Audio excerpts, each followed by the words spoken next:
মানুষের দিন যাই বুড়ে হয়, কুৎসিত হয়। তুই দিন দিন যাচ্ছিস, পচে হচ্ছিস, সুন্দর হচ্ছিস কিসের জন্য? তুই কি খাস আর আমি কি খাই? আমি দিন দিন বুড়ি যাচ্ছি কিসের জন্য সেটা কও। জান, তুমি যা খাও আমি তো তাই খাই। এই সেও কত সুন্দর করে কথা কয়। ওয়াল্লাহ আমি কোনে যাবো? এত সুন্দর করে কথা করছিস কিসের জন্য? আমি না স্টক করে ফেলবো। না না জান, তুমি বললে কথা বলাই বাদ দিয়ে দিব। খোয়া হয়ে যা, তুই কথা বসতে খোয়া হয়ে যা।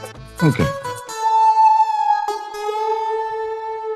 এই সেও খুব হলে সুন্দর লাগে। এই লোকটাকে আমি কই যাবো? আল্লাহ, আমার এত শক্ত কপালে সচ্ছে না, আমার ভালো লাগতেছে না। জান একটা কাজ করো তো, হ্যাঁ জান।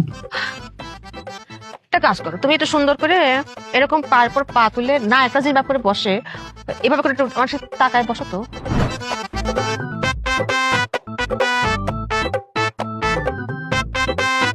ওরে আল্লাহ রে, আমি তো দম ফাটে মরে যাবো রে। আমার তো দম নিতে পারতেছি না, অজ্ঞানে মরে যাবো। আমার শ্বাসকষ্ট। এ পা নামাই ফেলবে।